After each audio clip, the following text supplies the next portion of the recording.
New study that finds that Michiganders will pay some of the highest heating bills in the country. 5 Michigan cities made the top 30 list, including Detroit, Southfield, and Flint, which comes in at 4. And while our mild winter may help keep those costs down for now, it won't stay that way all season. Joining us now is Jeff Herman, editor-in-chief of HVAC Gnome, the company behind that study. Thank you for being here with us.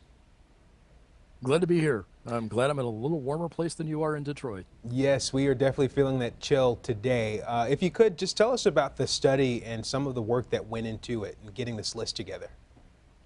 Sure, what we did was we mined the data from the U.S. Census Bureau and the National Oceanic Atmospheric Administration, the Department of Energy, and we looked at those homes and those winter heating costs around the country, 500 cities, surveyed those cities, and then ranked them by the highest heating costs that you'll expect during the winter.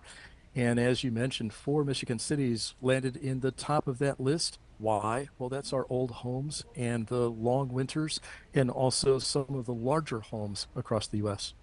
Okay, so based on those factors, then we have a lot of older and maybe bigger homes in Michigan. Is that part of this? That is correct. And the government changed its home residential standards in 2000. And Flint has the highest percentage of all of those 500 cities of old homes.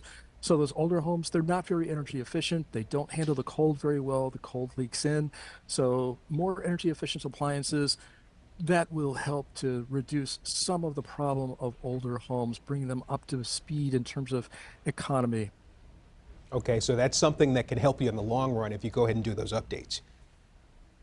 That is correct. And then you just have to do those little simple things like keep your thermostat at 68 degrees during the day, turn it down 1 to 2 degrees at night, and get a programmable thermostat. It just makes that a whole lot simpler. You don't have to do it every night, set it where you want it, and then forget it.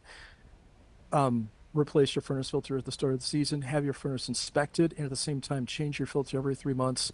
Seal any air leaks around your doors, windows, or attic hinges that go into the hatches. And always, always remember to get your annual furnace inspection because you want to keep your furnace working through the winter. When you all were working on this and putting this list together, were there any aspects of it that were just kind of shocking to you? Well, I'm from Missouri originally, so I was surprised to see that Springfield, Missouri was number one. But the reason that I think Springfield, Missouri was number one is because it has the highest utility rates of all of the cities that we surveyed. Plus, it also has older homes. So, older homes, higher cost of energy. That makes for a really, really painful winter when it comes to your pocketbook. What have been some of the responses that you all have been getting so far from this list? Because I'd imagine a lot of people have quite a bit to say.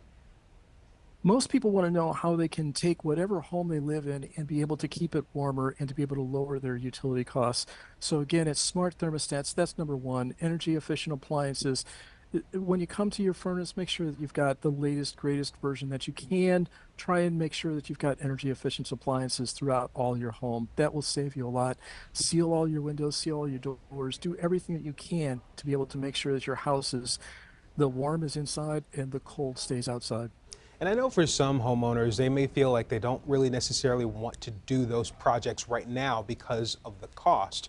But when you really factor in the fact that you're spending so much more throughout the course of the winter season, you could end up spending that anyway, right?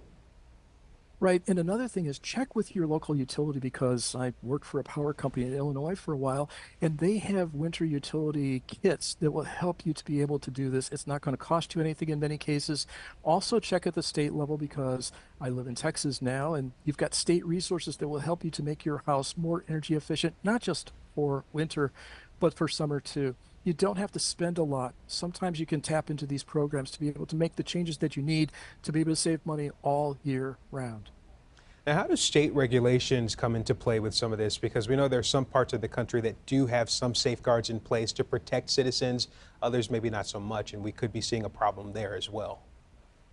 Right. In the case of Michigan, those standards that went into effect in 2000, Michigan apparently, according to the Department of Energy, has rolled back some of those standards to an earlier form. So that means that you're not getting those benefits that you're normally getting with the up-to-date standards that are being applied across the country in the state of Michigan.